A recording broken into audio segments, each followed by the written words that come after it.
बिहार विधानसभा चुनाव नजदीक आते ही राज्य का सियासी पारा आसमान छूने लगा है। आगामी चुनाव प्रचार में वक्फ एक्ट एक बड़ा मुद्दा बना हुआ है।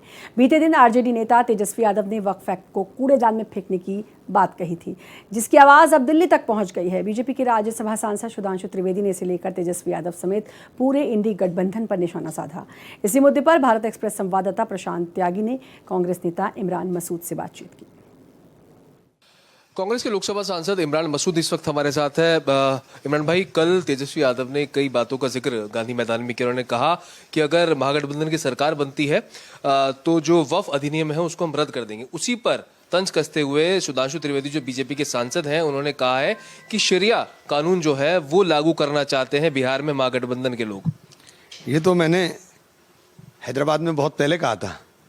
तेजस्वी जी ने तो कल कहा है, हमने तो बहुत पहले कहा था कि हम 1 घंटे के अंदर इसको बदल देंगे, क्योंकि जो काम आपने किया है ये पूरी तरीके से असंवैधानिक है। ये संविधान की धारा 14, धारा 25, धारा 26 का सीधा उल्लंघन है। जो संविधान ने हमें अधिकार दिए हैं उसको ऊपर आप बुलडोज़र नहीं चला सकते, और ये हमारे मूल अधिकारों के ऊपर हमला है। तो हमने बात पहले कह दी थी, इसमें कोई नई बात नहीं है ऐसी कोई कि।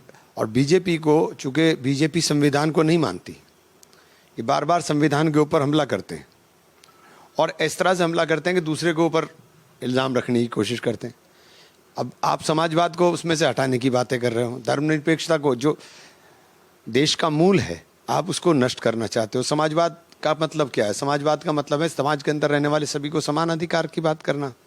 ये समान अधिकार की बात सोचना भी नहीं चाहते, देना तो बहुत दूर की बात है। ये लगातार छीनने की कोशिश करते हैं। अंबेडकर विरोधी बताया है कि बिहार में जिस तरह से जो पहले हमने शासन देखा उसमें कहीं भी संविधान की बात नहीं होती थी, और अब जो उनकी सोच है वो शरिया कानून लागू करने की बात वो कर रहे हैं। शरिया कानून लागू ही नहीं हो सकता, ये इस्लामिक मुल्क नहीं है।